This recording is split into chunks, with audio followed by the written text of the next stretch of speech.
Le soleil de fin d'après-midi projetait de longues ombres à travers le salon où Camille Dubois se tenait figée, les mots de sa mère résonnant encore dans ses oreilles comme un cauchemar dont elle ne pouvait se réveiller.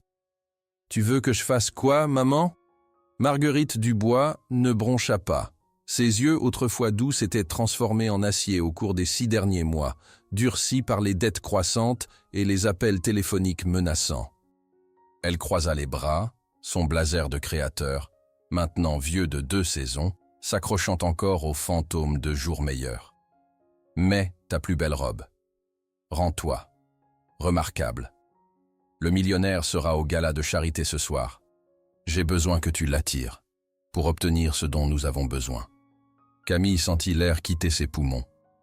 À 26 ans, elle s'était imaginé de nombreux avenirs, une carrière dans la restauration d'art, peut-être voyager à travers l'Europe, peut-être tomber amoureuse selon ses propres termes. Jamais cela, jamais être utilisée comme appât. C'est de la folie, je ne connais même pas cet homme. Marguerite s'approcha, sa voix tombant dans cette froideur calculée que Camille avait appris à craindre plus que sa colère. Il ne s'agit pas d'amour, Camille, il s'agit de survie. Nous nous noyons. L'entreprise a disparu, la maison sera la prochaine, les factures médicales de ton père. Elle marqua une pause, laissant le poids s'installer. Si tu peux t'approcher de lui, s'il devient enchanté par toi, nous avons une chance. Les mains de Camille tremblaient. Maman, tu me parles comme si j'étais une sorte de... Je te parle comme si tu étais notre dernier espoir. Les derniers mots de Marguerite arrivèrent comme du miel empoisonné.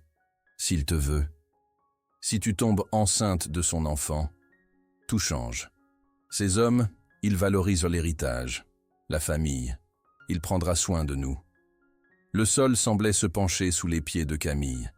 La culpabilité, la responsabilité, l'impossibilité pure de ce qui était demandé, tout s'effondrait d'un coup. Elle pensa à son père dans l'autre pièce, récupérant de sa 3e opération. Elle pensa à leur maison ancestrale, celle que son grand-père avait construite, maintenant avec un avis de saisie collé sur la porte. Elle pensa à son frère cadet, qui avait dû abandonner l'université. « Je ne peux pas faire ça », murmura-t-elle, mais même elle pouvait entendre la faiblesse dans sa protestation.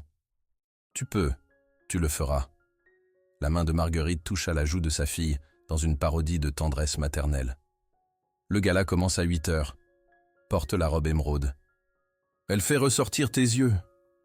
Alors que les talons de sa mère cliquetaient dans le couloir, Camille s'affaissa sur le canapé, fixant le vide. Elle avait 3 heures pour décider si elle franchirait cette porte et changerait tout. 3 heures pour devenir quelqu'un qu'elle n'avait jamais voulu être. Mais l'alternative, regarder tout s'effondrer, sachant qu'elle aurait pu l'empêcher, semblait impossible à supporter. À 19h45, Camille se tenait devant son miroir dans la robe émeraude, reconnaissant à peine la femme qui la regardait. Elle ressemblait à quelqu'un qui appartenait à un gala, quelqu'un de confiant, quelqu'un qui savait ce qu'elle voulait. Le reflet était un mensonge parfait. Elle prit son sac, respira une dernière fois la personne qu'elle était et se dirigea vers la porte. Ce soir, elle rencontrerait Théodore Beaumont, l'investisseur milliardaire qui, selon les rumeurs, ne regardait jamais la même femme 2 fois. L'homme qui, selon les colonnes de Potin, traitait la romance comme une OPA hostile, rapide, clinique et toujours selon ses termes. L'homme qui était sur le point de devenir sa cible. Sa mère l'attendait près de la voiture, l'approbation brillant dans ses yeux pour la première fois depuis des mois. Camille glissa sur le siège passager, son cœur battant si fort qu'elle était certaine que tout le quartier pouvait l'entendre. « Souviens-toi », dit Marguerite en démarrant le moteur, « la confiance est tout. Les hommes comme lui s'ennuient de la perfection. Sois vrai, mais fais-le travailler pour l'obtenir. Fais-lui croire que c'est lui qui poursuit. » Camille voulait crier, pleurer, courir. Au lieu de cela, elle hocha la tête, parce que parfois, la seule façon d'avancer est de traverser le feu. Et ce soir, elle marchait directement dans les flammes. La salle de bal du Grand Méridien scintillait comme une constellation amenée sur terre. Des lustres en cristal dispersaient la lumière sur des sols de marbre, où des femmes en robe valant plus que la maison d'enfance de Camille glissaient comme des oiseaux exotiques. L'air sentait le parfum cher, le vin vieilli, et ce type particulier de confiance que seule une richesse illimitée pouvait acheter. Camille franchit l'entrée, et pendant un moment, elle oublia de respirer. Elle n'avait jamais été dans une salle comme celle-ci, jamais porté des talons si hauts ou une robe si révélatrice. La soie émeraude épousait chaque courbe, non par vanité, mais par intention. Les mots de sa mère résonnaient « Rends-toi remarquable ». « Du champagne, mademoiselle ?» Un serveur apparut à son coude. « Non, merci. » Elle avait besoin de garder l'esprit vif ce soir, cristallin. Ses yeux scrutèrent la foule jusqu'à ce qu'il le trouve. Théodore Beaumont se tenait près des fenêtres du fond, entouré d'une constellation de belles femmes qui riaient trop fort à des choses qui n'étaient probablement pas drôles. Il était exactement comme les photographies le montraient. Grand, avec des traits nets qui semblaient sculptés plutôt que nés, portant un smoking noir qui coûtait probablement plus qu'un semestre de l'éducation universitaire abandonnée de son frère. Mais les photographies n'avaient pas capturé sa façon de se tenir, comme un prédateur au repos, comme quelqu'un qui avait vu tout ce que le monde avait à offrir et avait trouvé la plupart décevant. Ses yeux sombres balayaient la pièce avec un ennui pratiqué, s'arrêtant sur les visages pendant une demi-seconde avant de passer. Dédaigneux, peu impressionné. Comment capturer l'attention d'un homme qui semble fatigué de respirer? L'instinct de survie de Camille lui criait de partir, de retourner en courant à la voiture et de dire à sa mère que c'était impossible. Mais alors elle pensa à la respiration laborieuse de son père, la vie de saisie, les rêves abandonnés de son frère. Elle redressa l'épine dorsale, rejeta les épaules en arrière, commença à marcher. Pas vers lui. Ce serait trop évident, trop désespéré. Au lieu de cela, elle se positionna près de la table d'exposition d'enchères, étudiant une pièce d'art moderne avec une fascination manufacturée. Une sculpture de métal tordu qui signifiait probablement quelque chose de profond pour quelqu'un. Elle pouvait sentir des regards sur elle, plusieurs paires, des hommes remarquant la nouvelle femme dans la pièce. Mais seule une paire comptait. Elle attendit. Compta jusqu'à 30 dans sa tête. Puis, avec une désinvolture pratiquée, elle se tourna et s'écrasa directement dans un mur solide de smoking coûteux. « Oh, je suis désolée », commença-t-elle, levant les yeux. Théodore Beaumont la regardait, un sourcil levé dans le premier signe de curiosité véritable qu'elle avait vu sur son visage de toute la soirée. « Vraiment ?» demanda-t-il. Sa voix était plus profonde qu'elle ne s'y attendait, avec un tranchant qui suggérait qu'il ne croyait pas aux accidents. « Suis-je quoi ?» Le cœur de Camille martelait contre ses côtes. « Désolé. » Ses yeux, gris, réalisa-t-elle maintenant, comme des nuages d'orage, tenaient les siens avec une intensité inconfortable. La plupart des femmes qui m'observent depuis 5 minutes ne s'excusent pas quand elles font finalement leur mouvement. La chaleur inonda ses joues. Il savait. Bien sûr qu'il savait. Les hommes comme lui avaient toujours 3 pas d'avance. Elle pouvait battre en retraite maintenant, balbutier une excuse, lui prouver qu'il avait raison sur chaque femme dans cette pièce. Ou elle pouvait le surprendre. « Vous avez raison », dit Camille, levant le menton. « Je ne suis pas désolé du tout. » Cette sculpture est hideuse, et rester à côté d'elle me rendait complice de son existence. Vous m'avez sauvé. Pendant une demi-seconde, quelque chose vacilla dans son expression. Surprise? Amusement? Cette sculpture a coûté 200 000 €. Alors quelqu'un s'est fait voler. Elle marqua une pause. 2 fois, en fait. Une fois quand ils l'ont acheté, et encore quand ils se sont convaincus que c'était de l'art. La bouche de Théodore se courba. Pas tout à fait un sourire, mais proche. Vous avez des opinions. J'ai des yeux. Il y a une différence entre l'expression artistique et les déchets coûteux. C'est le dernier. Sur quoi auriez-vous dépensé 200 000 € à la place? La question semblait être un test. Camille rencontra son regard directement. Quelque chose qui compte, quelque chose de réel. L'éducation, la recherche médicale.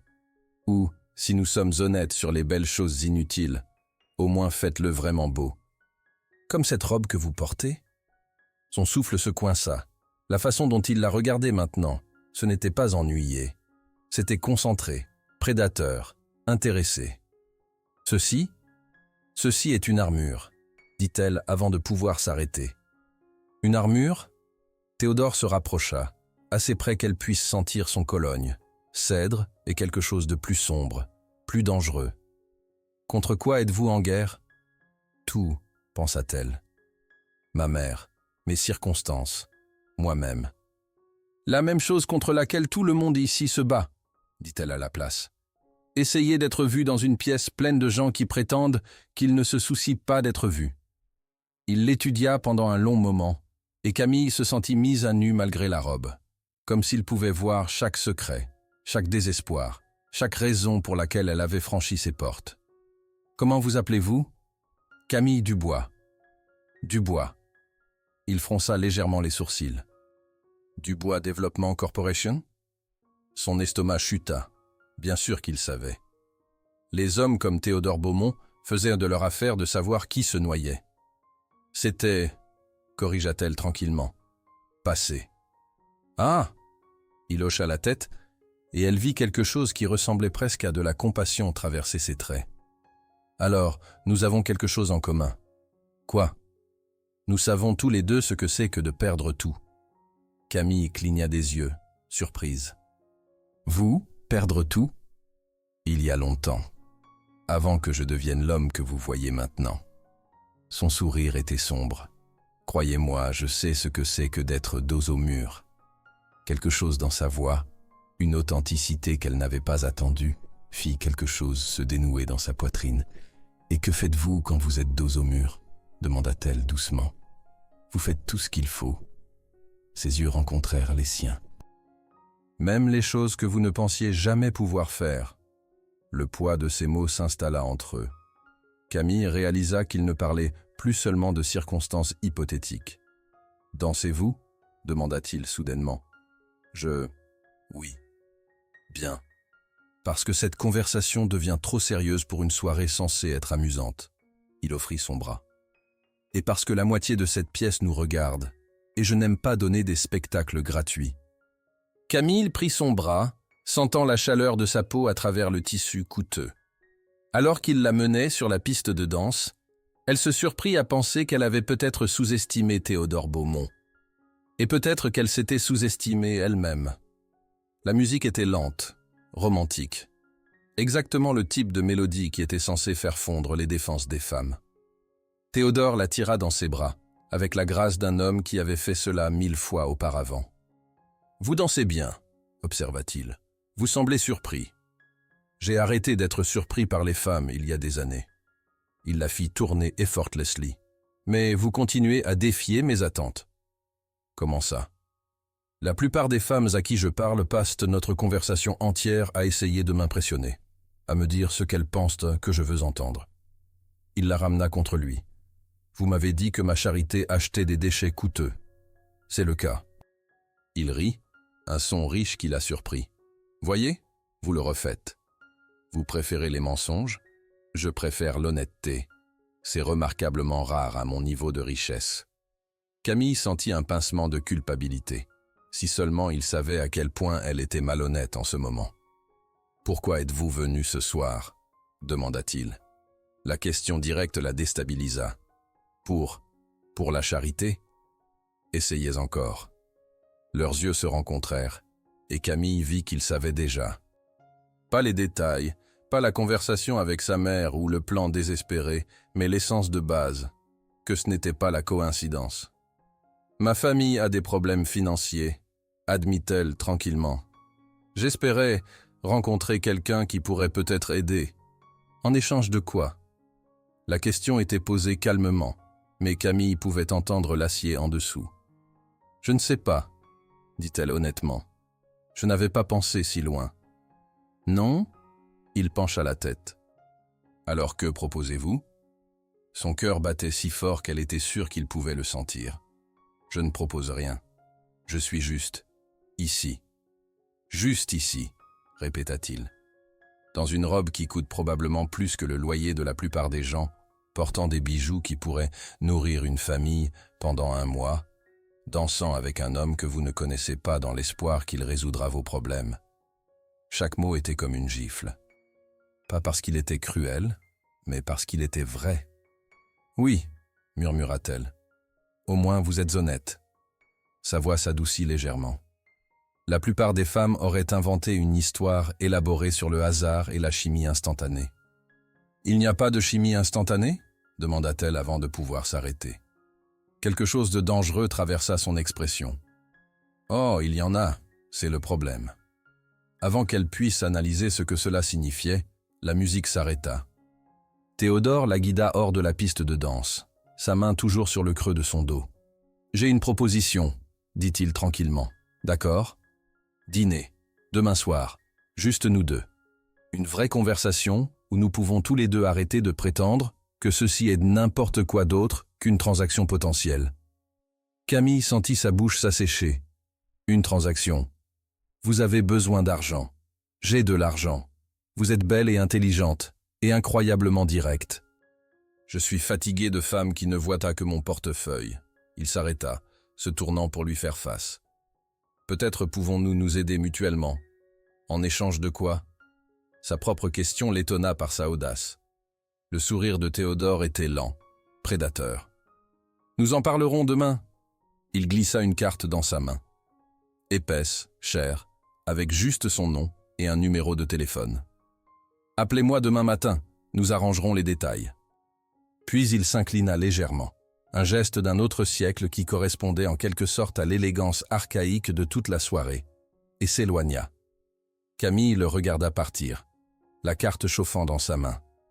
Elle avait fait exactement ce que sa mère voulait, attirer son attention, créer une opportunité, ouvrir une porte. Alors pourquoi se sentait-elle comme si elle venait de signer un contrat avec le diable lui-même? Le lendemain matin arriva avec la brutalité d'une révélation. Camille se réveilla dans son lit d'enfance, la carte de Théodore Beaumont froissée dans sa main fermée, les événements de la nuit précédente s'abattant sur elle comme une gueule de bois émotionnelle. Elle avait fait exactement ce que sa mère lui avait demandé. Et maintenant, elle devait faire le reste. Son téléphone portable était posé sur sa table de nuit, l'accusant silencieusement. 10 chiffres. C'était tout ce qui la séparait de ce qui pourrait être la solution à tous leurs problèmes, ou le début de quelque chose qu'elle ne pourrait jamais défaire. Un coup léger à sa porte. « Camille, tu es réveillée ?»« Oui, maman. » Sa voix sortit rauque. Marguerite entra, déjà habillée pour le jour, son café à la main. Elle rayonnait d'un type d'espoir que Camille n'avait pas vu depuis des mois. « Alors, comment ça s'est passé ?»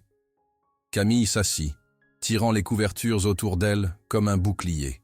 « Il veut dîner, ce soir. » Le visage de Marguerite s'illumina. « Oh, ma chérie, c'est merveilleux. Tu vois, je savais qu'il te remarquerait. Tu étais magnifique hier soir. »« Maman, » dit Camille lentement, « qu'est-ce que tu attends exactement de moi que je fasse ?»« Tout ce qu'il faut. » La réponse arriva rapidement, pratiquée. « Charme-le. Rends-le fou de toi. Les hommes comme Théodore Beaumont, ils obtiennent tout ce qu'ils veulent dans la vie, sauf l'amour véritable. Donne-lui ça, et il te donnera le monde. Et s'il ne s'agit que de sexe, s'il me veut juste pour quelques nuits, et puis passe à autre chose, alors tu t'assures qu'il y a des conséquences. » Marguerite s'assit sur le bord du lit, sa voix devenant pratique, calculatrice. « Tu es belle, intelligente, du bon milieu social. Si tu tombes enceinte, il épousera. Les hommes comme lui ne peuvent pas se permettre de scandale. » L'estomac de Camille se retourna. « Tu me demandes de le piéger. Je te demande de sauver cette famille. » Les yeux de Marguerite se durcirent. « Ton père a besoin d'une autre opération, une que nous ne pouvons pas nous permettre. Ton frère a abandonné ses rêves pour travailler dans un entrepôt. Notre maison, la maison où tu as grandi, où ton grand-père est né, sera saisie dans 30 jours. » Chaque mot était une lame, parce qu'ils étaient tous vrais. Il y a d'autres moyens. Lesquels? La voix de Marguerite monta. J'ai essayé tout. Prêt bancaire, investisseur privé, même emprunté contre mes bijoux. Nous sommes au bout du rouleau, Camille. Tu es notre seule chance. Le poids de cela s'installa sur les épaules de Camille, comme une cape de plomb. Et si je refuse? Marguerite fut silencieuse pendant un long moment. Puis, « Alors nous perdons tout, et tu vivras avec ça pour le reste de ta vie. » Après le départ de sa mère, Camille resta assise dans le silence, fixant la carte. Elle pensa à son père dans la pièce voisine, sa respiration toujours laborieuse du poumon effondré qu'il ne pouvait pas se permettre de faire réparer. Elle pensa à son frère, Julien, qui avait abandonné ses études d'ingénierie pour travailler des quarts doubles dans un entrepôt. Elle pensa à la maison où elle avait appris à marcher, à lire, à rêver. Et elle prit son téléphone. Le numéro sonna 2 fois avant que cette voix familièrement profonde réponde. « Théodore. Bonjour. C'est Camille. Camille Dubois, d'hier soir. Camille. » Elle pouvait entendre le sourire dans sa voix. « J'espérais que vous appelleriez. Vous avez dit quelque chose sur le dîner ? » Je l'ai dit. Êtes-vous libre ce soir ? Son cœur battait si fort qu'elle était sûre qu'il pouvait l'entendre à travers le téléphone. Oui. Parfait. Je vous enverrai une voiture. Disons 19 heures ? D'accord. Camille. Sa voix était devenue plus douce, plus personnelle. Portez ce que vous voulez, pas ce que vous pensez que je veux voir. Ce que vous voulez porter. La ligne se coupa, laissant Camille fixer son téléphone, se demandant ce qu'elle venait de mettre en mouvement. À 19 heures précises, une limousine noire s'arrêta devant leur maison. Camille avait choisi une robe simple, bleue, élégante, mais pas provocante. Ses cheveux tombaient lâches sur ses épaules. Un minimum de maquillage. Si elle allait faire cela, elle le ferait en ressemblant à elle-même, pas à une version manufacturée de ce qu'elle pensait qu'il voulait. Sa mère l'attendait près de la porte, les yeux brillants d'excitation. « Tu es parfaite, » murmura Marguerite. « Souviens-toi. » « Je sais. » Camille l'arrêta avant qu'elle puisse finir. Elle ne pouvait pas entendre les instructions à nouveau. Pas maintenant. Le chauffeur lui tint la porte. Le cuir était doux contre sa peau. L'intérieur sentait le Cologne et quelque chose de indéfiniment cher. Alors qu'il roulait à travers Lyon, Camille regardait sa ville défiler par la fenêtre teintée. Dans quelques heures, sa vie pourrait être complètement différente. Dans quelques heures, elle pourrait être engagée sur un chemin dont il n'y avait pas de retour en arrière. Le restaurant était petit, intime, le genre d'endroit qui ne prenait pas de réservation à moins que vous ne possédiez la moitié de la ville. Le Cygne noir. Elle en avait entendu parler mais n'y était jamais allée. Le type d'endroit où une seule bouteille de vin coûtait plus que le salaire mensuel de son frère. Théodore l'attendait à une table dans un coin privé, se levant quand il la vit. Il avait l'air différent sans le smoking. Plus jeune, moins intimidant. Juste un homme séduisant dans un costume sur mesure qui coûtait probablement plus que sa voiture. « Vous êtes venu, » dit-il, lui tirant sa chaise. « Vous semblez surpris. Beaucoup de femmes perdent leur courage à la lumière du jour. » Il avait commandé du vin, quelque chose de français et de prohibitivement cher, à en juger par la façon dont le sommelier le manipulait comme des reliques sacrées. « Donc, » dit Théodore, une fois qu'ils furent seuls, « parlons. De quoi ? De pourquoi vous êtes vraiment ici, de ce que vous voulez vraiment, de ce que je peux vraiment vous offrir. » Sa directe la désarçonna. « Vous n'y allez pas de main morte. La vie est courte, et nous sommes tous les deux des adultes qui avons des choses dont nous avons besoin. » Il se pencha en avant. « Votre famille doit combien ?» La question était si abrupte qu'elle cligna des yeux. « Pardon ? Les dettes, combien ?» Camille sentit sa bouche s'assécher. « Pourquoi voulez-vous savoir ça ? Parce que nous ne pouvons avoir une conversation honnête à moins que nous connaissions tous les deux les enjeux. » Son regard était stable, sans jugement. « Combien ?» Elle ferma les yeux un moment. Quand elle les rouvrit, il la regardait toujours avec cette intensité calme. 2,8 millions d'euros. Il ne broncha pas. Médical. En partie. Papa a eu des complications après une opération cardiaque. L'assurance ne couvrait que... Et puis l'entreprise familiale a échoué. Maman a hypothéqué la maison pour essayer de la sauver, mais... Elle haussa les épaules. le geste beaucoup plus désinvolte que ses sentiments. Et votre mère pense que je pourrais être la solution. Ce n'était pas une question. Oui. Qu'est-ce qu'elle vous a dit de faire? La chaleur monta sur son visage. Je préfère ne pas le dire. Camille. Sa voix était douce maintenant, presque gentille. Je ne peux pas vous aider si je ne sais pas toute la vérité. Elle prit une longue gorgée de vin, réunit son courage. Elle m'a dit de vous séduire, de tomber enceinte si nécessaire, de vous faire m'épouser. Théodore fut silencieux pendant un long moment, faisant tourner son vin dans son verre. Finalement, « Et c'est ce que vous voulez ?» Non, le mot sortit plus fort qu'elle ne l'avait voulu. Non, ce n'est pas ce que je veux. Je veux pouvoir aider ma famille sans vendre mon âme. Je veux que mon père obtienne les soins médicaux dont il a besoin. Je veux que mon frère puisse retourner à l'école. Je veux... Sa voix se brisa. Je veux arrêter de me sentir comme si j'avais échoué à tout le monde que j'aime. Vous n'avez pas échoué à qui que ce soit, dit-il doucement. N'est-ce pas le cas? Elle rit, mais il n'y avait pas d'humour dedans. Je suis ici, n'est-ce pas? Assise en face d'un étranger, espérant qu'il résoudra tous mes problèmes. Vous êtes ici, convint-il, mais pas pour les raisons que votre mère pense. Que voulez-vous dire? Théodore se pencha en arrière dans sa chaise, l'étudiant avec ses yeux gris perçants. Vous êtes ici parce que vous êtes désespérée et courageuse, et prête à faire des sacrifices incroyables pour les gens que vous aimez. Ce ne sont pas les qualités d'une femme qui a échoué. Ce sont les qualités d'une femme sur laquelle on peut compter. Quelque chose dans sa voix fit sa gorge se serrer. « Alors, dit-elle tranquillement, que proposez-vous? Un mariage ?» Son cœur s'arrêta. « Pardon? Pas le genre que votre mère imagine. Un mariage contractuel. 1 an, peut-être 2. Assez longtemps pour résoudre vos problèmes familiaux et me donner quelque chose dont j'ai besoin. Qu'est-ce que vous pourriez avoir besoin? Une épouse. » Son sourire était ironique. Pas pour l'amour ou la compagnie, pour les apparences. Mon conseil d'administration pense que je suis trop imprévisible. Trop de risques. Ils veulent la stabilité. Un homme marié est un homme stable. Camille cligna des yeux.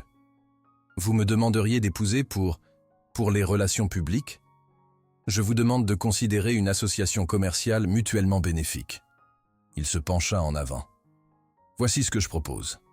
Un mariage d'1 an. Vous vivez dans ma maison. Vous m'accompagnez aux événements sociaux et commerciaux nécessaires. Vous jouez le rôle de l'épouse dévouée en public. En échange, je paye toutes les dettes de votre famille. Je couvre les frais médicaux de votre père. Je finance les études de votre frère. Et je vous donne 1 million d'euros à la fin de l'année. Le monde semblait s'arrêter. 1 million, murmura-t-elle. Et à la fin de l'année, nous divorons discrètement. Vous citez des différences irréconciliables, vous prenez votre règlement de divorce, et vous commencez une nouvelle vie où vous voulez, comme vous voulez. Et physiquement? La question sortit dans un murmure. Ça dépend entièrement de vous. Ses yeux rencontrèrent les siens. Je ne vous forcerai jamais à rien. Si c'est purement business, ça reste purement business. Si quelque chose se développe, nous naviguerons ensemble. Camille sentit sa tête tourner. Pourquoi moi? Vous pourriez avoir n'importe qui. Exactement. Je pourrais avoir n'importe qui, ce qui signifie que n'importe qui viendrait avec des attentes. Des rêves de romance éternelle et de heureusement pour toujours. Vous savez déjà que ce n'est qu'un contrat. Vous ne tomberez pas amoureuse de moi et ne compliquerez pas les choses. Il avait tort sur ce point, pensait-elle. Mais elle garda cette pensée pour elle. J'ai besoin de réfléchir, dit-elle. Bien sûr. Il glissa une autre carte en travers de la table. Mon avocat. Si vous décidez d'accepter, appelez-le demain. Il rédigera tout. Protection pour vous et votre famille. Termes clairs. Échéancier défini. Le dîner arriva. Du saumon qui fondait dans sa bouche. Des légumes qui avaient probablement coûté plus cher que son budget d'épicerie hebdomadaire. Ils parlèrent d'autre chose. Livres, voyages, leurs opinions sur l'art moderne, hideusement cher. Et lentement, Camille commença à voir l'homme derrière le milliardaire. Il était intelligent, réfléchi, Et quand il souriait, vraiment souriait, il semblait presque approchable. Dangereux, pensa-t-elle. Très dangereux, parce qu'elle commençait à l'aimer.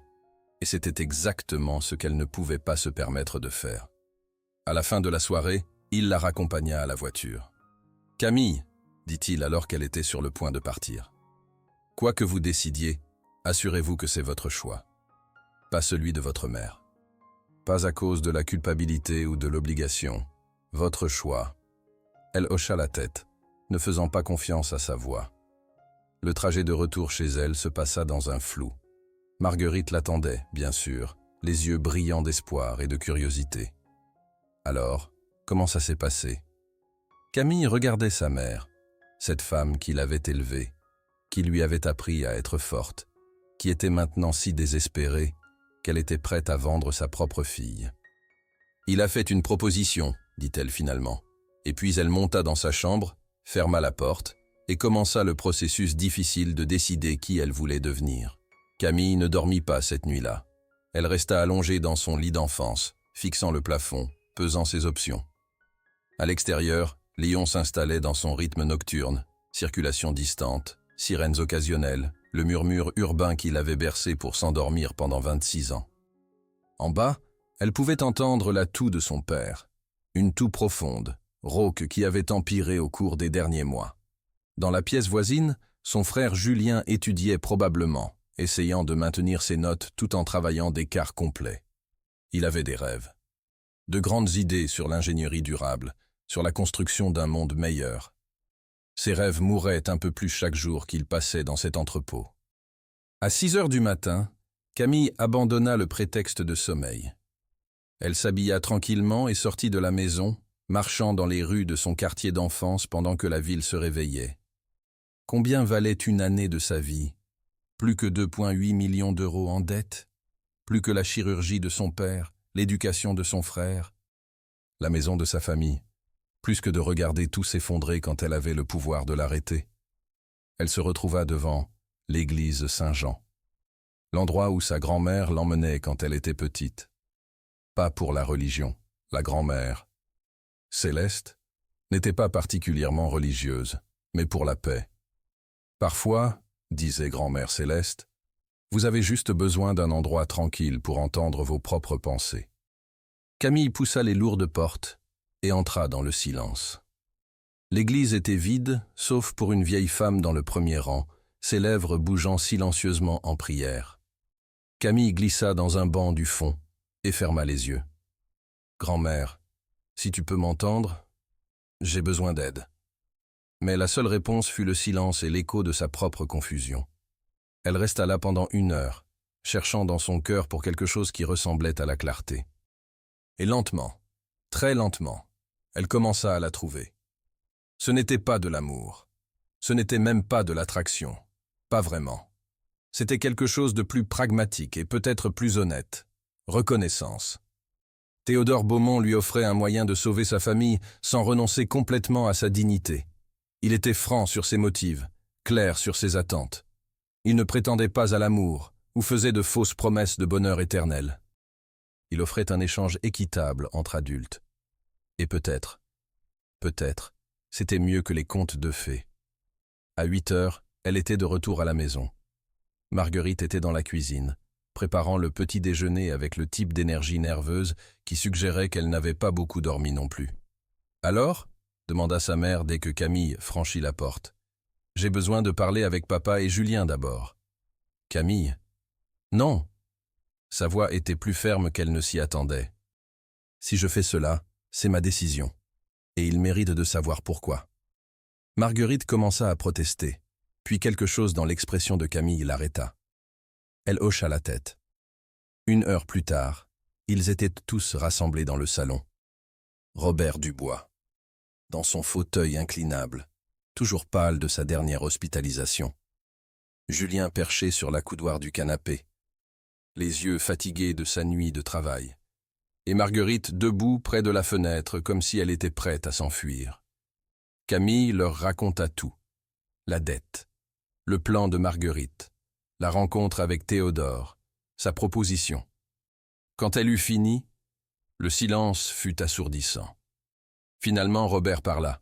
« Ma fille, je ne peux pas te laisser faire ça pour moi. »« Papa. »« Non. » Sa voix était faible mais ferme. « Je préférerais mourir que te voir sacrifier ta vie pour mes erreurs. »« Elles ne sont pas tes erreurs, » dit Camille doucement. « Tu es tombé malade. Maman a essayé de sauver l'entreprise. Julien a abandonné l'école pour nous aider. Nous sommes une famille. Nous nous soutenons mutuellement. »« En nous aimant, » dit Robert. « Pas en nous vendant. »« Est-ce vraiment ce que je ferais ?» Camille regarda chacun d'entre eux à tour de rôle. « Ou est-ce que je prendrais le contrôle de ma vie pour la première fois? Prendre une décision difficile parce que c'est la bonne chose à faire ?» Julien s'éclaircit la gorge. « Tu l'aimes ?» La question la désarçonna. « Je ne le connais pas assez pour l'aimer. »« Mais tu pourrais ?» Elle pensa à la façon dont Théodore avait ri dans le restaurant, à la façon dont il avait dit qu'elle ne faillit à personne, à la façon dont il avait insisté pour qu'elle prenne sa propre décision. « Je ne sais pas, » admit-elle. « Peut-être. »« Alors peut-être, » dit Julien lentement. « Ce n'est pas complètement un sacrifice. » Marguerite traversa la pièce et prit les mains de Camille. « Ma chérie, si tu fais cela, si tu épouses cet homme, je promets que ça ne sera pas pour rien. Ton père obtiendra les meilleurs soins. Julien retournera à l'école. Et toi ?» Sa voix se brisa. « Tu auras la vie que tu mérites. »« Nous verrons, » dit Camille. Mais dans son cœur, sa décision était déjà prise. À 10 heures, elle appela le bureau de Maître Philippe Rousseau, l'avocat de Théodore. À 11 heures, elle était assise dans son bureau opulent, révisant un contrat prénuptial qui faisait 15 pages et couvrait tout des apparences publiques aux arrangements de sommeil. « C'est très complet, » dit Maître Rousseau en tournant les pages. Monsieur Beaumont a été très spécifique sur ses attentes et très généreux dans sa compensation. Camille lut le montant encore une fois. 1 million d'euros. Plus que assez pour commencer une nouvelle vie n'importe où qu'elle voulait, si elle pouvait vivre avec elle-même après l'avoir gagnée. « Il y a une clause ici, » dit l'avocat, pointant vers le bas de la page 4, sur la résiliation anticipée. Si vous souhaitez mettre fin au mariage avant l'année complète, vous pouvez, mais la compensation financière sera proportionnellement réduite. Et s'il veut y mettre fin? Même arrangement, sauf que vous gardez tout ce qui a été payé jusqu'à ce point. Maître Rousseau la regarda par-dessus ses lunettes. « Mademoiselle Dubois, puis-je vous demander si vous avez consulté votre propre représentation légale ?»« Non, devrais-je. »« Ce serait sage. Ceci est un document légal contraignant. Une fois que vous signez, vous êtes engagé. » Camille regarda le contrat, sa future vie réduite à des termes et conditions. Quelque part au fond d'elle-même, une petite voix cria que c'était de la folie, qu'aucune somme d'argent ne valait cela. Mais cette voix fut noyée par une plus forte, la voix de sa responsabilité, de son amour, de son désir de réparer ce qui était cassé. « Où dois-je signer ?» demanda-t-elle.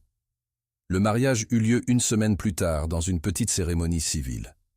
Pas de robe blanche ou de voile ou d'allée fleurie. Juste Camille dans un tailleur bleu marine, Théodore dans un costume anthracite, et un juge qui les maria avec l'émotion d'un notaire signant des papiers. Les familles étaient là, bien sûr. Robert en fauteuil roulant mais déterminé à marcher sa fille dans l'allée. Julien qui avait déjà soumis sa candidature de retour à l'université d'ingénierie. Marguerite qui pleurait. De bonheur ou de culpabilité, Camille ne pouvait pas le dire. Du côté de Théodore, sa sœur, Béatrice et son mari, Michel, leurs 2 enfants, Louis et Mathilde. Ils étaient polis, accueillants, mais Camille pouvait voir les questions dans leurs yeux. Qui est cette femme? D'où vient-elle? Pourquoi notre Théodore se marie-t-il si soudainement? Elle se demandait les mêmes choses. La cérémonie dura 15 minutes. Ils échangèrent des alliances simples, or blanc, rien d'élaboré. Quand le juge dit « Vous pouvez embrasser la mariée », Théodore se pencha et effleura ses lèvres avec les siennes. Doux, bref, parfaitement approprié pour une union d'affaires. Alors pourquoi son cœur battait-il si vite? Après, il y eut un dîner dans un restaurant privé. Conversation polie, toast à leur bonheur, des promesses des familles de rester en contact. Camille sourit et hocha la tête et joua son rôle de nouvelle mariée rayonnante. Et tout le temps, elle ne pouvait s'empêcher de penser « Qu'est-ce que j'ai fait ?» La réponse vint ce soir-là, quand Théodore la mena dans sa maison, maintenant leur maison, dans le quartier huppé de Croix-Rousse. C'était magnifique, bien sûr. Élégant sans être ostentatoire, rempli d'art et de livres et de traces d'une vie bien vécue. Il lui fit faire le tour. Les salons, la cuisine moderne, la bibliothèque tapissée qui lui coupa le souffle avec sa beauté. « Et voici votre chambre, dit-il, ouvrant une porte au 2e étage. Votre chambre, pas notre chambre. L'espace était magnifique, grand, baigné de lumière naturelle avec une vue sur les toits de Lyon. Une commode antique, un lit king-size qui avait l'air de coûter plus que la voiture de sa famille. « C'est magnifique, dit-elle. La mienne est de l'autre côté du couloir. » Il indiqua une porte fermée à environ 6 mètres. « Vous aurez votre intimité. Nous partageons les espaces communs, bien sûr, et il y aura des occasions où nous devrons nous présenter comme un couple uni. » Des occasions? Dîner d'affaires, événements caritatifs, l'occasionnale photo avec la presse. Il s'appuya contre le cadre de porte. « Mon assistante, Sylvie, créera un calendrier. Elle vous aidera aussi avec tout ce dont vous pourriez avoir besoin. Vêtements appropriés, coiffure, ce genre de choses. Vous pensez à tout? J'essaie. » Il fut silencieux un moment. « Camille, je veux que vous sachiez, ceci n'a pas à être difficile. Nous sommes tous les deux des adultes intelligents. Nous pouvons rendre cela civilisé. » « Civilisé », répéta-t-elle. C'est un mot intéressant pour un mariage. C'est un mot honnête. Ses yeux rencontrèrent les siens. Je ne vais pas prétendre que ceci est quelque chose que ce n'est pas, mais ça ne signifie pas que ça doit être désagréable. Il avait raison, bien sûr. Et était-ce si mal? Combien de couples mariés pour l'amour finissaient par se détester? Au moins leurs attentes étaient-elles claires. « D'accord, dit-elle. Civilisé. » Il sourit, le premier sourire vraiment chaleureux qu'elle avait vu de lui. « Bien. Eh bien, je vous laisserai vous installer. Bonne nuit, Camille. » « Bonne nuit. Théodore. » Il s'arrêta à la porte. « Théo. Mes amis m'appellent Théo. Sommes-nous amis? Je l'espère. » Après son départ, Camille s'assit sur le lit qui était maintenant le sien et regarda sa nouvelle vie étalée devant elle comme un territoire inexploré. 1 an, 12 mois, 365 jours. Ça ne semblait pas si long. Ça ne semblait pas assez long. Et déjà, Dieu l'aide. Elle commençait à se demander ce qui se passerait quand ce serait fini.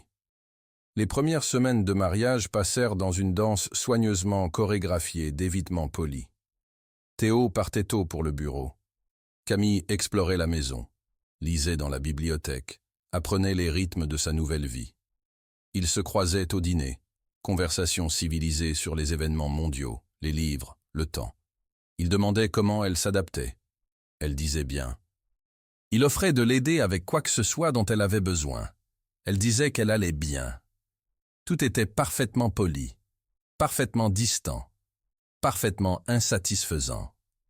Le changement vint lors de leur 3e semaine, quand Théo arriva à la maison avec un air inhabituellement tendu. « Quelque chose ne va pas ?» demanda Camille, levant les yeux de son livre.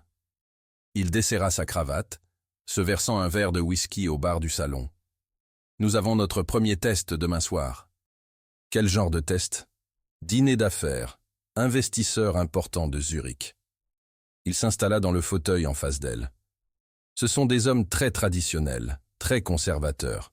Le type d'hommes qui font des affaires avec des hommes mariés stables, pas des playboys. Et nous devons les convaincre que nous sommes follement amoureux. Nous devons les convaincre que nous sommes un couple engagé. Il prit une gorgée de whisky.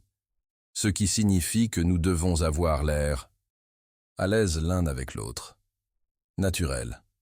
Camille ferma son livre, marquant la page avec son doigt. Nous ne sommes pas particulièrement naturels l'un avec l'autre. Non, nous ne le sommes pas. Alors que suggérez-vous?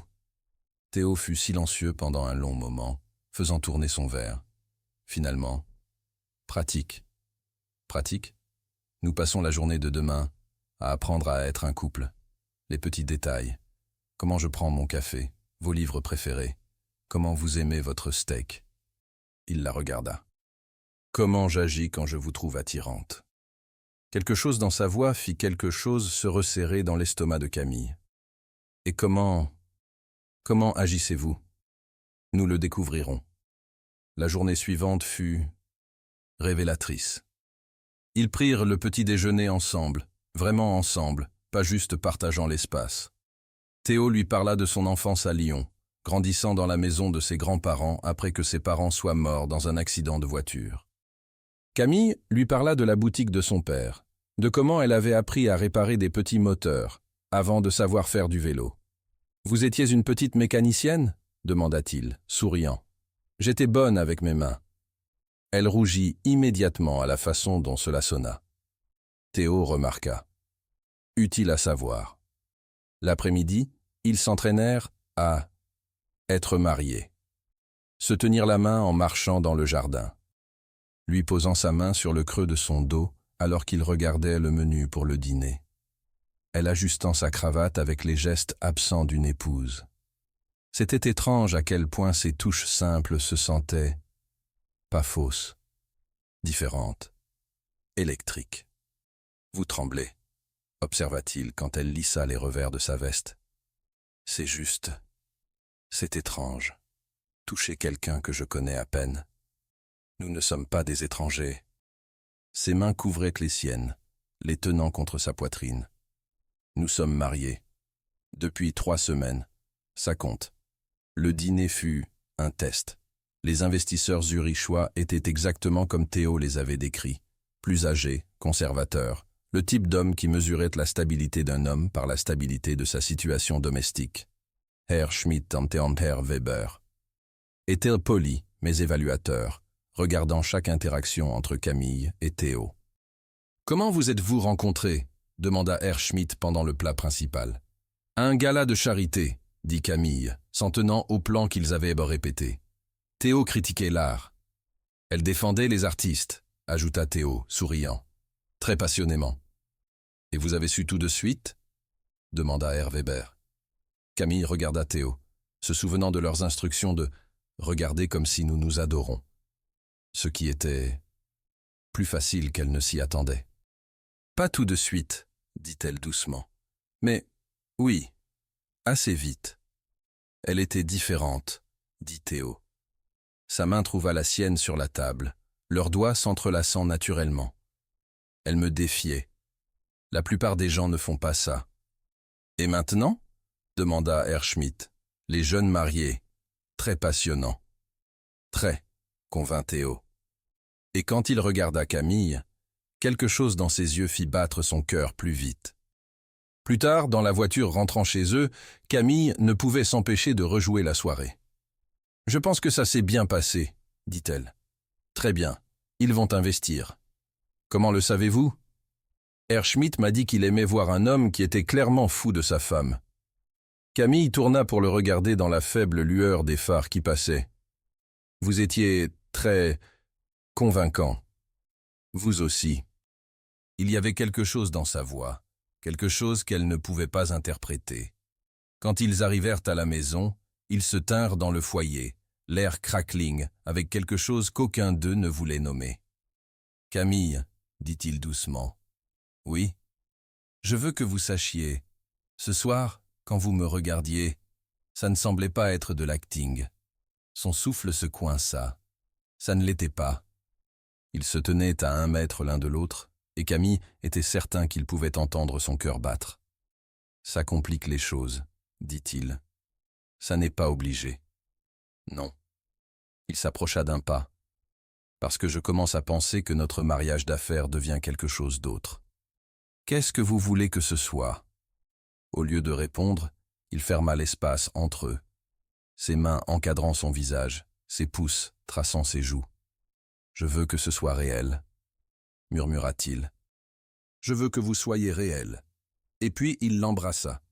Pas comme au mariage, perfunctoire, approprié. Ceci était quelque chose d'entièrement différent. Lent, exploratoire, avec une intensité qui la fit s'accrocher au revers de sa veste pour garder l'équilibre.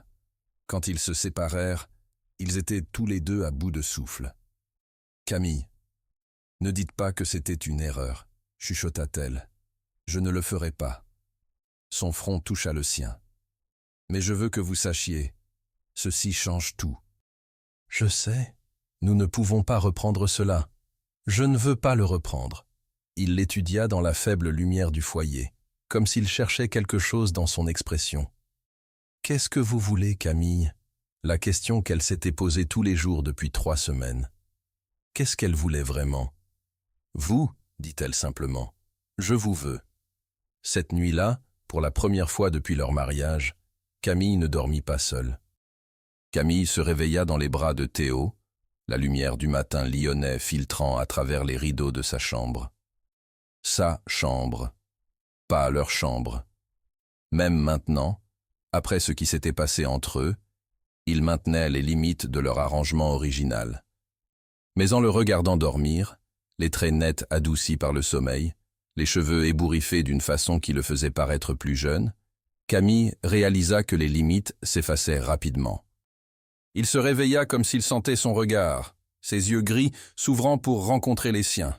« Bonjour », dit-il, sa voix rauque de sommeil. « Bonjour. » Ils se regardèrent pendant un moment, naviguant dans cette nouvelle territoire qu'ils avaient créée la nuit précédente. « Regret » demanda-t-il doucement. « Aucun. Vous ? Aucun. » Mais alors que la journée progressait, Camille commença à se demander si c'était vrai. Pas les regrets, exactement, mais la conscience que quelque chose avait fondamentalement changé. Ils prirent le petit déjeuner ensemble, comme d'habitude, mais maintenant, il y avait une nouvelle intimité dans la façon dont Théo lui versait son café, dans la façon dont ses doigts effleuraient les siens quand elle lui passait le journal. « J'ai une réunion conseil ce matin, » dit-il. « Et puis déjeuner avec les partenaires de Zurich. Ça va bien pour vous ? » « Bien sûr. Mais ce n'était pas bien, » réalisa-t-elle après son départ. Pas parce qu'elle s'ennuyait ou se sentait seule, mais parce que pour la première fois depuis leur mariage, elle souhaitait qu'il reste. Cet après-midi, son téléphone sonna. Le nom de sa mère apparut sur l'écran, et Camille réalisa qu'elle n'avait parlé à sa famille qu'une fois depuis le mariage. « Bonjour, maman. »« Camille, ma chérie, comment allez-vous? Comment va la vie mariée ?»« Comment va la vie mariée ?» Camille ne savait même pas par où commencer. « C'est bien. Théo est... Il est gentil. Juste gentil. » Il y avait quelque chose dans la voix de Marguerite. Espoir, curiosité. « Tu parles comme si tu commençais à l'aimer. » L'accusation directe désarçonna Camille. « C'est compliqué. L'amour est toujours compliqué, ma chérie. La question est, est-ce que ça en vaut la peine ?» Camille regarda par la fenêtre du salon, vers les jardins soigneusement entretenus, vers la ville s'étendant en dessous. Tout cela était maintenant sa vie, au moins pour les 9 prochains mois. « Je ne sais pas, » admit-elle. « Hier, j'étais sûre que c'était juste business. Aujourd'hui, il se sent comme plus. Et c'est effrayant, terrifiant. » Marguerite fut silencieuse pendant un moment. Puis, « Camille, puis-je te dire quelque chose? Quelque chose que je n'ai jamais dit. » « Bien sûr. Quand j'ai épousé votre père, c'était aussi un arrangement. Pas comme le vôtre, mais... pratique. Nos familles pensèrent que nous serions un bon match. J'avais 22 ans et je ne savais pas ce que je voulais. » Camille cligna des yeux, surprise. « Tu ne m'avais jamais dit ça. » Parce que ça n'avait pas d'importance. Ce qui comptait, c'était ce qui est arrivé après. Nous avons choisi de tomber amoureux. Nous avons choisi de construire quelque chose de réel. Et si Théo ne fait pas le même choix? Et s'il le fait? Cette nuit-là, Théo revint à la maison avec une bouteille de champagne et un sourire qui transforma son visage entier. « Bonne nouvelle ?» demanda Camille. « Les Zurichois ont investi 50 millions d'euros. » Il tira le bouchon versant 2 verres. « Et ils veulent nous inviter, tous les deux, à leur retraite dans les Alpes le mois prochain. »« Tous les deux ? Herr Schmidt a spécifiquement demandé que vous veniez. » Il dit que sa femme veut rencontrer la femme qui a apprivoisé Théodore Beaumont. Camille accepta le champagne, mais son estomac se serra. Apprivoisé?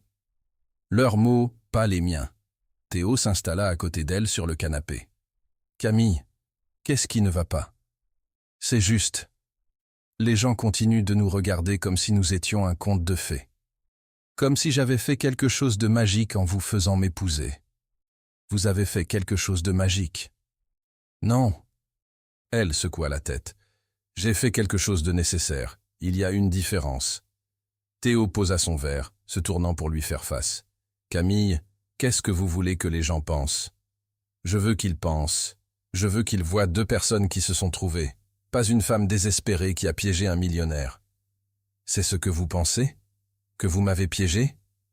N'est-ce pas le cas? Non. Sa voix était ferme. Vous ne m'avez pas piégé. Vous m'avez sauvé. Sauvé de quoi? De devenir mon père. Il se leva, marchant vers les fenêtres qui donnaient sur la ville. Mon père était un homme d'affaires brillant, impitoyable, successful, respecté, et complètement seul. Quand il est mort, seuls les gens qu'il payait ont assisté à ses funérailles. Camille pouvait entendre la douleur dans sa voix, la peur. « Je suis devenu exactement comme lui », continua-t-il. « Travail, affaires, plus de travail. Aucune connexion réelle. Aucune joie. » Il se retourna pour la regarder. « Et puis vous qui appelez mes sculptures hideuses et mangez mes dîners chers et me regardez comme si j'étais juste un homme. Vous êtes juste un homme. Avec vous, je le suis. » Il retourna vers le canapé, s'agenouillant devant elle. « Camille, je sais comment nous avons commencé, mais ce n'est plus ce que c'est. Qu'est-ce que c'est? Je ne sais pas, mais je veux le découvrir. » Il prit ses mains dans les siennes, ses pouces traçant ses articulations. « J'ai une confession, dit-il. Je mens aux investisseurs. » Son cœur s'arrêta. « Sur quoi? » Quand il demande si je suis fou de ma femme. Son regard rencontra le sien. Je leur dis oui, et ce n'est plus un mensonge. L'air quitta ses poumons dans un rush. Théo, je tombe amoureux de vous, Camille. Je ne l'ai pas planifié. Je n'y peux rien, mais ça arrive. Et vous?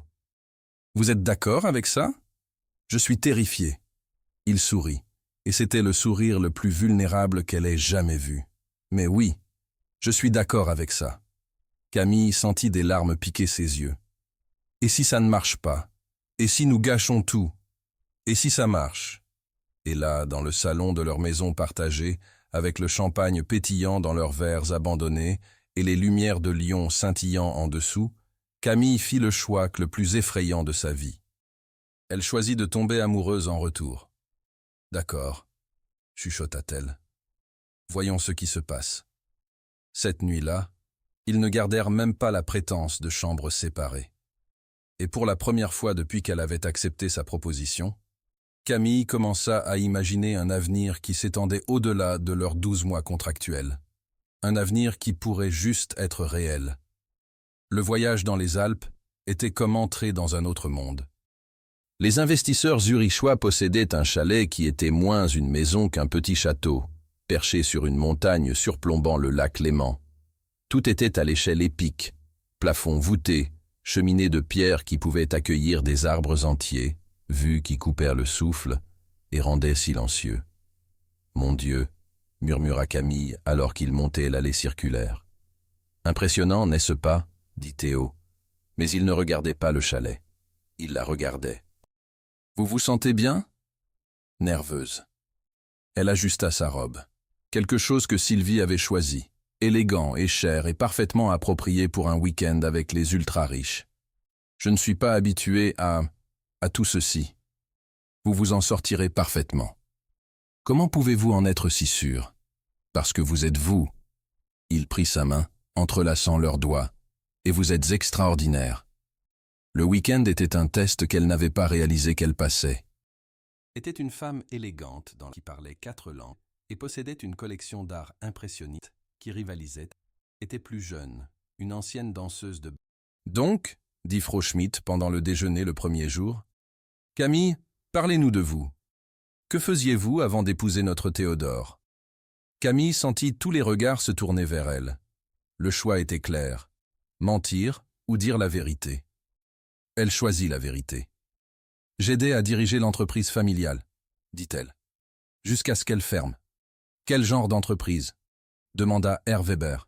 « Développement immobilier. »« Petite échelle, maison familiale principalement, quelques projets commerciaux. » Elle prit une gorgée de vin. « Mon père avait construit quelque chose de bien, mais l'économie... » Elle haussa les épaules, laissant la phrase inachevée.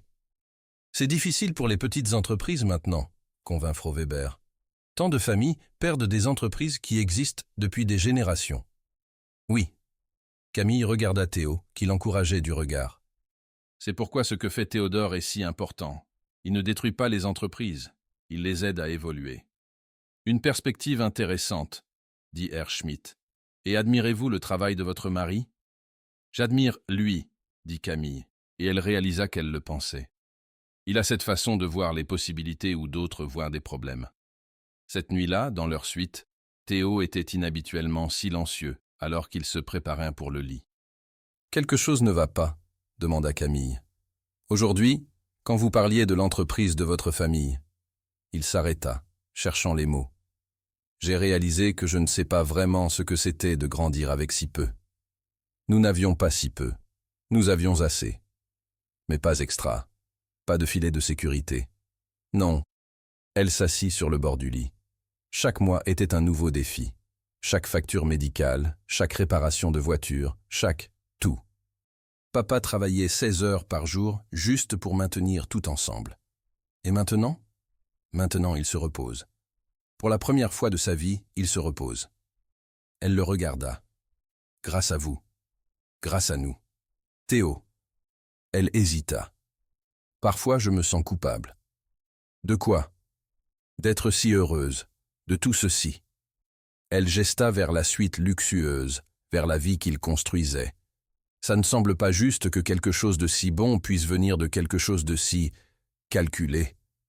Théo s'assit à côté d'elle, attirant ses mains dans les siennes. « Ma grand-mère avait l'habitude de dire quelque chose, » dit-il. Elle disait que la vie ne se soucie pas de comment quelque chose commence. Elle ne se soucie que de comment ça finit. Et comment pensez-vous que nous finirons ? Je ne sais pas. Il embrassa ses doigts. Mais je sais comment je veux que nous finissions. Comment ? Ensemble. Vraiment ensemble. Pas à cause d'un contrat ou d'un arrangement, ou parce que nous avons besoin de quelque chose l'un de l'autre. Il rencontra ses yeux. Parce que nous nous choisissons. Le week-end continua comme un rêve. Ski le matin, longue promenade dans la neige l'après-midi, dîner près du feu le soir. Camille se retrouva détendue d'une façon qu'elle n'avait pas ressentie depuis, peut-être jamais. Et elle commença à remarquer des choses sur Théo qu'elle n'avait jamais vues avant. La façon dont il écoutait vraiment quand les gens parlaient, pas seulement attendant son tour pour parler. La façon dont il se souvenait des détails, comment Frau Schmitt prenait son café, que R. Weber était inquiet pour son petit-fils qui luttait à l'école. La façon dont il la regardait quand il pensait qu'elle ne le voyait pas. Le dernier soir, ils se tenaient sur le balcon de leur suite, regardant les étoiles se refléter sur le lac en dessous. « C'est beau, » dit Camille. « Vous êtes belle. » Elle se tourna pour le regarder. « Théo, je veux vous dire quelque chose. » Sa voix était sérieuse maintenant. Quelque chose que je n'ai jamais dit à personne. « D'accord. Quand j'avais 12 ans, juste après la mort de mes parents, j'ai fait une promesse. J'ai promis que je ne laisserais plus jamais personne assez près pour me blesser de cette façon. » Camille sentit sa gorge se serrer. « J'ai tenu cette promesse pendant 20 ans, » continua-t-il. « Jusqu'à vous. Théo, je vous aime. » Les mots sortirent, simplement, sans préparation ou cérémonie. Je sais que ça complique tout. Je sais que ça n'était pas part du plan. Mais je vous aime. Camille sentit le monde s'arrêter.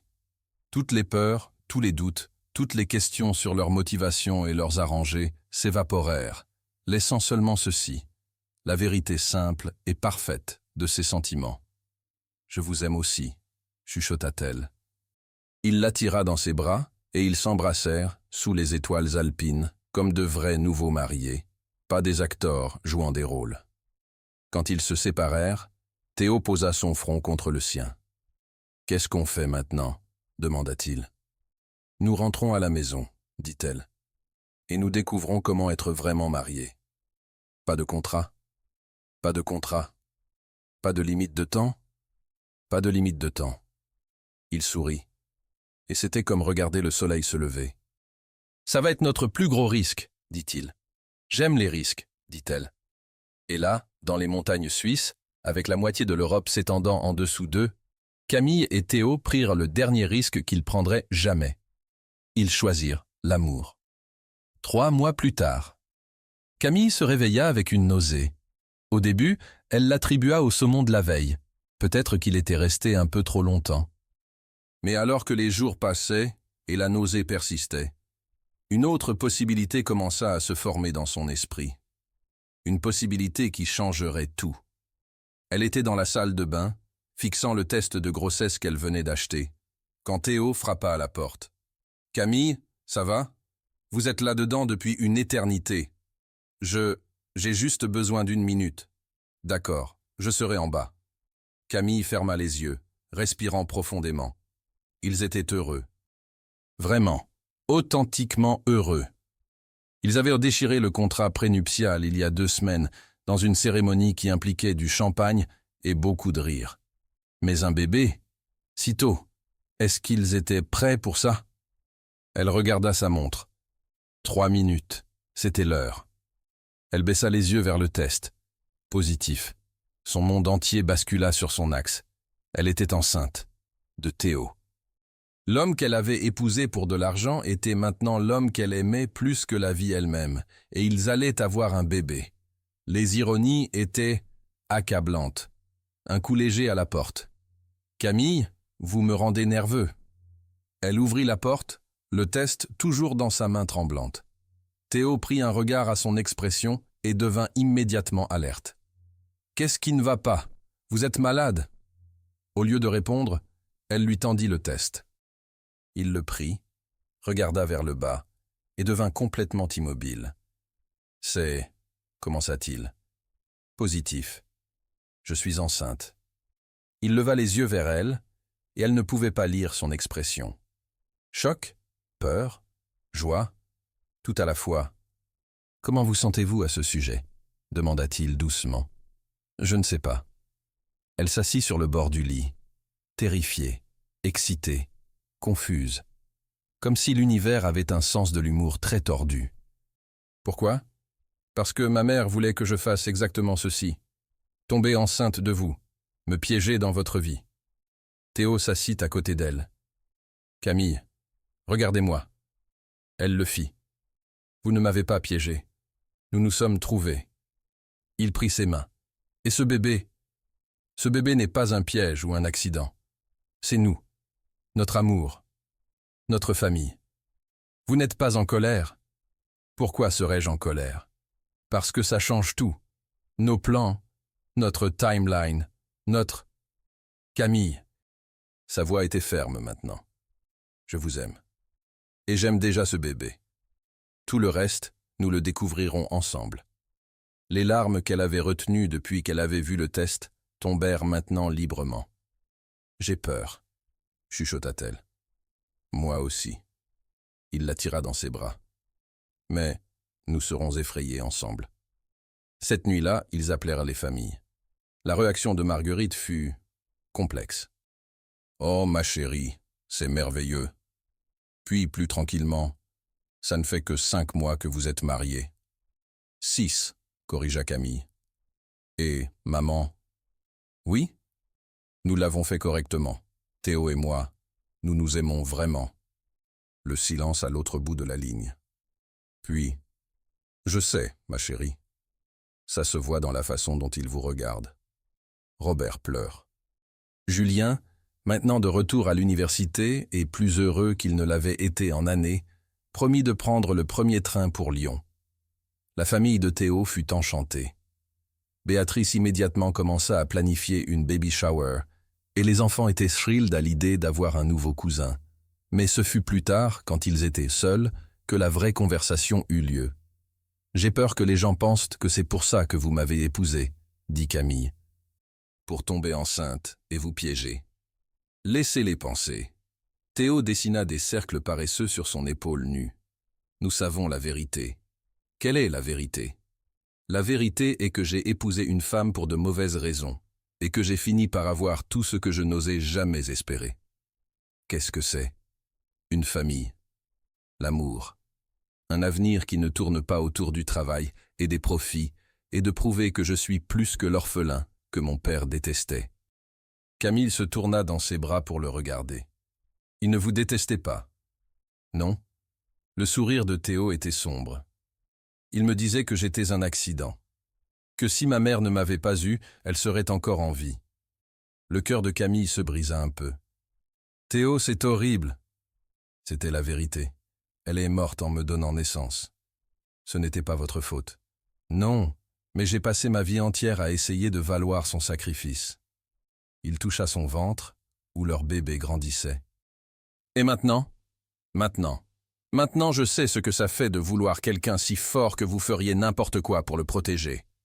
Votre mère, vous piégez pour sauver la famille. Je comprends ça maintenant. Vous n'approuvez pas? Non, mais je comprends. Ses yeux rencontrèrent les siens.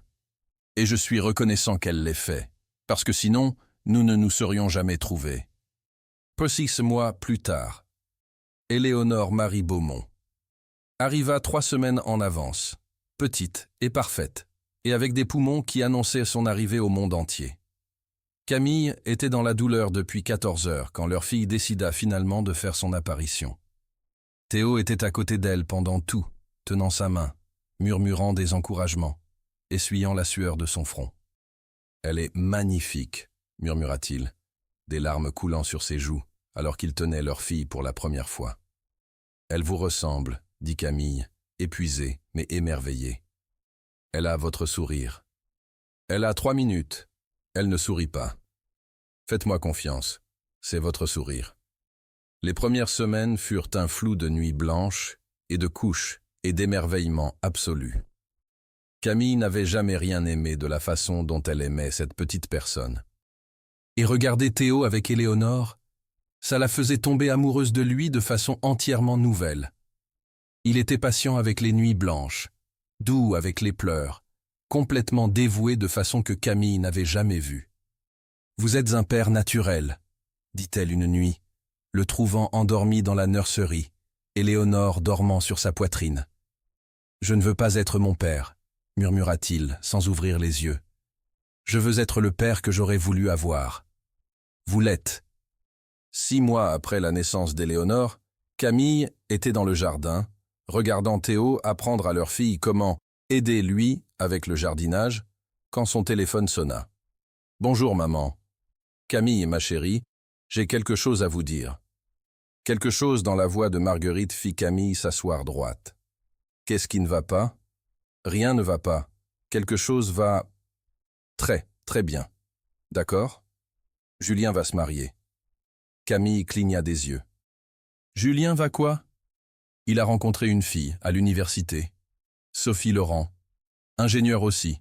Brillante, belle, d'une famille adorable. » Marguerite parlait si vite que les mots se bousculaient. « Ils veulent se marier l'été prochain. Maman, c'est merveilleux. Il veut que Théo soit son garçon d'honneur. » Camille sourit, regardant son mari qui était maintenant couvert de terre et riant aux éclats de quelque chose qu'Éléonore avait dit. « Je pense qu'il serait honoré. » Et Camille? « Oui, j'ai quelque chose d'autre à vous dire. Quelque chose que je n'ai jamais dit. » « D'accord. Ce que j'ai fait, vous demander d'épouser Théodore. C'était mal. Je le sais maintenant. J'étais tellement terrifié de perdre tout que j'étais prête à sacrifier votre bonheur pour notre survie. » Camille sentit sa gorge se serrer. « Maman, laissez-moi finir. » La voix de Marguerite tremblait. « Je vous ai demandé de vous vendre, de utiliser votre corps pour réparer nos problèmes. Et le fait que ça ait marché, que vous ayez trouvé l'amour avec lui, ça ne rend pas ce que j'ai fait correct. Maman, vous étiez désespérée. J'étais terrifié. Et la peur m'a fait faire des choses terribles à ma propre fille. Impose. Pouvez-vous jamais me pardonner? » Camille regarda de nouveau Théo et Éléonore, cette famille qu'elle n'aurait jamais eue si sa mère n'avait pas fait ce choix terrible, nécessaire. Il n'y a rien à pardonner, dit-elle doucement. Vous avez sauvé notre famille. Et vous m'avez donné la mienne. Cette nuit-là, Camille raconta la conversation à Théo. Votre mère est une femme compliquée, dit-il. Est-ce que vous la détestez pour ce qu'elle m'a demandé de faire? Théo fut silencieux pendant un long moment, regardant Éléonore dormir dans son berceau à côté de leur lit. Je déteste qu'elle ait dû demander, dit-il finalement. Je déteste que le monde soit le genre d'endroit où une mère doit envisager de sacrifier sa fille pour survivre. Mais la détester? Non. Pourquoi pas? Parce que si elle ne l'avait pas fait, je n'aurais pas vous. Je n'aurais pas Éléonore. Je n'aurais pas découvert ce que ça fait d'avoir une famille. Il se tourna vers elle, ses yeux brillants dans la lumière tamisée. Votre mère a fait quelque chose de terrible pour de bonnes raisons, et ça s'est avéré être la meilleure chose qui soit jamais arrivée à l'un de nous. Vous n'éprouvez aucun ressentiment sur la façon dont nous avons commencé. Camille. Il encadra son visage avec ses mains. Je me fiche de comment nous avons commencé. Je me soucie seulement de comment nous finissons. Et comment finissons-nous? Nous ne finissons pas. Il l'embrassa doucement. Nous continuons juste. 2 ans plus tard. Le mariage de Julien fut tout ce qu'était le mariage de Camille, et Théo ne fut pas joyeux, débordant d'amour, rempli de famille et d'amis qui célébraient 2 personnes qui avaient choisi de construire une vie ensemble. Camille était demoiselle d'honneur, Éléonore était porteuse de fleurs, bien qu'à 2 ans, sa interprétation de porter des fleurs impliquait principalement de les manger, et Théo était, comme promis, le garçon d'honneur de Julien. « Je n'arrive pas à croire que mon petit frère se marie, » dit Camille pendant la réception, regardant Julien danser avec sa nouvelle épouse Sophie. « Il a l'air heureux, » observa Théo. Éléonore était endormie dans ses bras, épuisée par une journée de socialisation et de trop de gâteaux. « Il l'est. Ils le sont tous. » Camille regarda autour de la réception, ses parents dansant ensemble pour la première fois en années. Sophie famille riant aux histoires de Robert. Béatrice organisant quelque chose avec la mère de Sophie, qui impliquerait probablement plus de fêtes dans le futur. « Qu'est-ce qui vous rend pensif ?» demanda Théo. « Je pense juste, nous avons fait ça. Nous avons sauvé tout le monde. »« Nous avons sauvé tout le monde. Papa est en bonne santé. Julien est diplômé, est marié et heureux. Maman sourit à nouveau. » Elle se pencha contre son épaule. « Et nous? Nous? Nous avons fait quelque chose d'impossible. » Elle leva les yeux vers lui. « Nous avons transformé un marché en amour. Ça a pris du temps. Ça en valait la peine. » Théo la fit danser, soigneusement avec leur fille endormie. « J'ai quelque chose à vous dire, » murmura-t-il. « Ça sonne sérieux. » Ça l'est. Il s'arrêta de danser, la regardant. « J'ai parlé à Julien aujourd'hui, à propos de comment nous nous sommes rencontrés. » Le cœur de Camille s'arrêta. « Vous lui avez dit ?» Je lui ai dit la vérité. Tout. Et il a dit quelque chose qui m'a fait réfléchir. Quoi? Il a dit, peu importe pourquoi vous vous êtes mariés. Ce qui compte, c'est pourquoi vous restez mariés. Camille sentit sa gorge se serrer. Et pourquoi restons-nous mariés? Parce que je vous aime plus chaque jour. Parce que vous me rendez meilleur. Parce que quand je vous regarde avec Éléonore, je vois l'avenir que je n'osais jamais imaginer. Il s'arrêta. Et parce que je veux passer le reste de ma vie à vous prouver que vous avez fait le bon choix. Théo, épousez-moi. Elle cligna des yeux. Nous sommes déjà mariés. Épousez-moi encore. Correctement cette fois. Pas à cause de contracts ou de dettes ou de peur. Épousez-moi parce que vous m'aimez et que vous voulez passer votre vie avec moi. Autour d'eux, la réception continuait, musique et rire et célébration. Mais pour Camille, le monde entier s'était rétréci à cet homme tenant leur fille, proposant pour toutes les bonnes raisons cette fois. « Oui, » chuchota-t-elle. « Oui, je vous épouserai. » Il l'embrassa là, au milieu de la piste de danse, avec Éléonore pressée entre eux et leur famille, les regardant et l'avenir s'étendant devant eux comme une promise.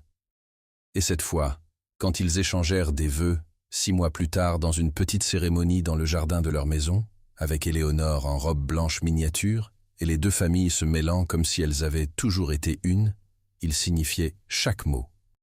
5 N plus tard. Camille se tenait sur la terrasse, regardant le chaos se déployer en dessous.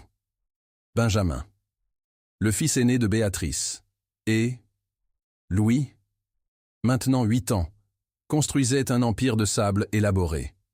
Éléonore enseignait à ses cousins plus jeunes les fondements de l'économie des coquillages. Luc, leur fils de 4 ans, creusait un trou pour des raisons que seul un enfant de 4 ans pouvait comprendre. Et Sophie, tout juste 1 an, trottinait après tout le monde avec l'oscillation déterminée de quelqu'un qui maîtrise encore la locomotion bipède. Oui, ils avaient eu 2 autres enfants. Non, aucun d'eux n'était planifié. Oui, leur maison était chaos absolu la plupart du temps. Et oui, Camille n'échangerait rien de cela. Théo s'approcha par derrière, enroulant ses bras autour de sa taille et posant son menton sur son épaule. « Heureuse ?» demanda-t-il. « Impossiblement heureuse. Aucun regret sur la façon dont nous avons commencé ?» Camille se tourna pour lui faire face, ses mains encadrant son visage. « Pas un seul. Parce que oui, nous avons commencé par la manipulation. Oui, nous avons commencé par le désespoir et la tromperie et toutes les mauvaises raisons. Mais nous sommes devenus quelque chose de beau quand même. Nous sommes devenus vérité. Nous sommes devenus choix. Nous sommes devenus un amour assez fort pour tenir toutes les complications et encore l'appeler valable. « Je t'aime », dit Théo, l'embrassant doucement. « Plus que je pensais être capable d'aimer qui que ce soit. »« Je sais. » Camille sourit contre ses lèvres. « Tu me le dis approximativement 73 fois par jour. »« Seulement 73 ?» Je faiblis. En dessous d'eux, Marguerite apparut sur la plage, aidant Sophie à se relever après une chute, brossant le sable de sa robe de soleil avec le type de patience douce qu'elle avait appris au cours de 5 années d'amélioration personnelle déterminée. Robert enseignait aux enfants plus âgés à faire voler des cerfs-volants, son rire portant sur le vent. Rebecca, maintenant mère de 2 enfants, installait le déjeuner pendant que Daniela argumentait de bonne humeur avec Michel sur les stratégies d'investissement.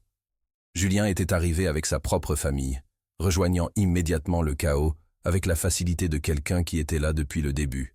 « Regarde-les » murmura Camille. « Regarde ce que nous avons construit. »« Ce que nous avons tous construit » corrigea Théo. « Ensemble. » Des cendres et du désespoir et des circonstances impossibles. Les meilleures choses sont généralement impossibles, médita Camille, avant d'être inévitables.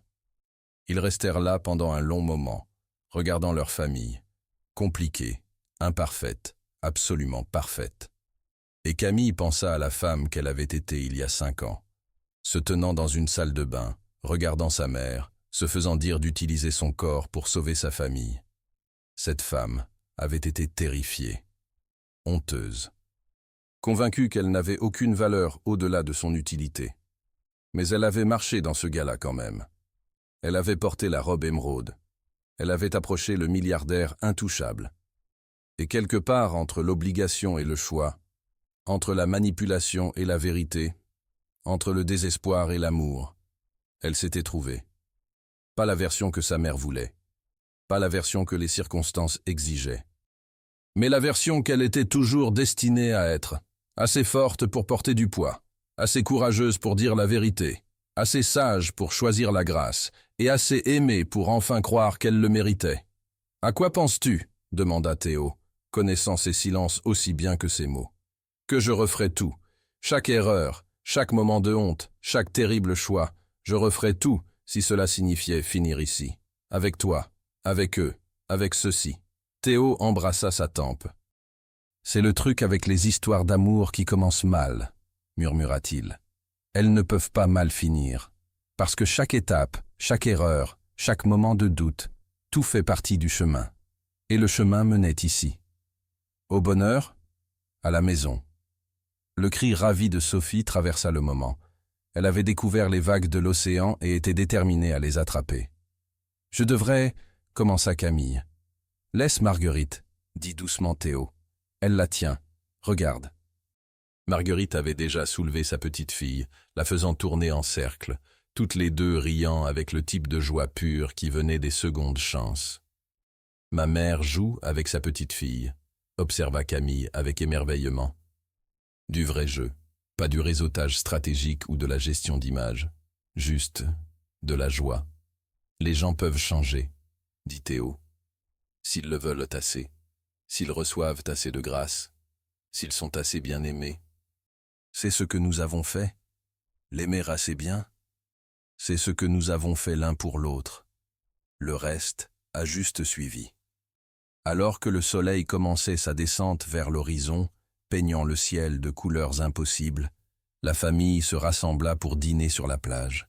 Une longue table couverte d'assiettes dépareillées et de trop de nourriture, entourée de chaises et de couvertures et d'enfants qui ne pouvaient pas rester assis. Ils se tenaient les mains pendant que Robert disait le Bénédicité, des mots simples de gratitude pour la nourriture, la famille et les secondes chances. Et puis le chaos éclata. Les enfants demandant des aliments spécifiques, les adultes négociant les portions, les conversations se chevauchant, le rire se mêlant au bruit des vagues. C'était leur héritage. Pas l'argent, bien qu'ils en aient, pas le pouvoir, bien qu'ils l'aient construit, mais ceci, une famille qui s'est choisie. Qui a appris la grâce à travers l'échec? Qui a transformé la manipulation en rédemption et le désespoir en espoir? Théo croisa le regard de Camille à travers la table, levant son verre en un toast silencieux. Elle leva le sien en retour, son cœur si plein qu'elle pensait qu'il pourrait déborder. Il y a 5 ans, elle avait été forcée vers un homme qu'elle ne connaissait pas, armé de tromperie et de désespoir. Aujourd'hui, elle était assise à côté d'un homme qu'elle aimait complètement, entourée de la famille qu'ils avaient construite à partir de la vérité. Et elle comprenait finalement ce que sa mère n'avait jamais eu, ce qu'elle avait appris à travers le feu et la grâce et choisir l'amour chaque jour, que les meilleures choses de la vie ne peuvent pas être forcées. Elles ne peuvent qu'être trouvées, dans l'honnêteté, même quand c'est terrifiant, dans le choix, même quand c'est dur, dans l'amour, même quand ça commence impossible, et dans la grâce, surtout dans la grâce pour les autres, la grâce pour nous-mêmes, la grâce pour le voyage qui commence brisé et devient beau quand même.